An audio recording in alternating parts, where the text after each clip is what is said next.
এই জন্য বুদ্ধিমানের কাজ হলো জুমার দিন যখন আসবে বন্ধু সব কাজ কমপ্লিট করে তুমি মসজিদে চলে যাও, যেন তোমার পিছু টান না থাকে। বলে কেন? আমাদের দোষের কিন্তু বন্ধু শেষ নাই। জুমার দিনে মুসল্লিরা যায় সবার পরে এবং বের হয়, ইমাম সাহেব যখন ডানে বামে সালাম ফেরায় মনে হয় যেন বন্ধু বিশ্বযুদ্ধ শুরু হয়ে গেছে, কার আগে কে রে বার হয়ে যাবে। অথচ আমার নবীর আদর্শ নিয়ে আমি আজকে ওয়াজ করছি বন্ধু, ডিস্টার্ব ডোন্ট ডিস্টার্ব মি।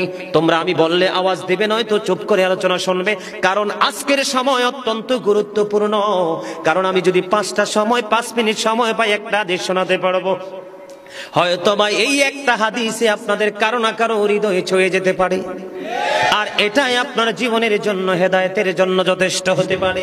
বন্ধু মুসল্লিরা যায় রে সবার পরে, বের হয়ে আসে সবার আগে, এটা মুসলমানের কখনো চরিত্র হতে পারে না, তাকওয়া সম্পূর্ণ ব্যক্তির আদর্শ কখনো হতে পারে না।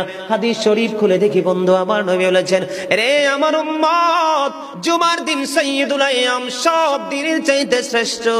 ঈদুল ফিতর, ঈদুল আজহার দিনের চাইতেও দামি।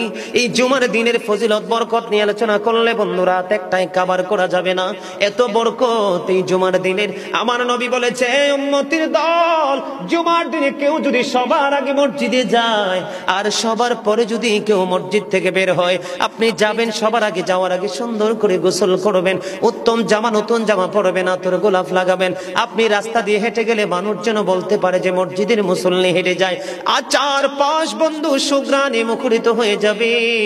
এমন ভাবে সবার আগে বন্ধু মসজিদে যাবেন, যাইয়া মসজিদে ঢুকার সময় ডান পাওটা দিয়ে মসজিদে ঢুকবেন, ঢুকে গিয়ে নামাজের শুরুতে বসে যাবেন। বসে যখন আপনি আল্লাহর ইবাদত করতে করতে করতে করতে সব মুসল্লি বন্ধু বের হয়ে যাচ্ছে, আপনারা তাড়াহুড়া করার দরকার নেই, কারণ মনে রাখতে হবে আসছি সবাই যেমনি একা একা, আবার যাব একা একা, হিসাবও দিতে হবে একা একা। পৃথিবীর সব মানুষ পর হয়ে গেল আমার কোনো সমস্যা নেই, আমার আল্লাহ এবং নবী আমার আপন হলে আই এম ভেরি সাকসেস।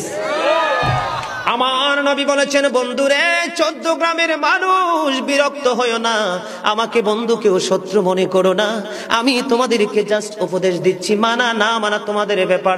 হেদায়েতের হাত কিন্তু আল্লাহর কুদরতি হাত, আমার কাছে কিছু নেই, আমি শুধু উপদেশ দিব, ইনস্ট্রাকশন দেব। বন্ধু নবী বলেছেন, সবার আগে তোমরা মসজিদে চলে যাবে, বের হবে সবার পরে, যার বাড়ি যত দূর তোমার যত কদম বেশি লাগবে যাইতে, প্রত্যেকটা কদমের বিনিময় তোমার আমল নামায় 1 বছরের নফল ইবাদতের সওয়াব দেওয়া হবে। বন্ধু হৃদয় খুলে শোনো, যারা মসজিদে যাওয়ার অভ্যস্ত আছে বেশি বেশি করে মসজিদে যাও, গাড়িতে চড়ে অটোতে করে রিক্সাতে করে যাও।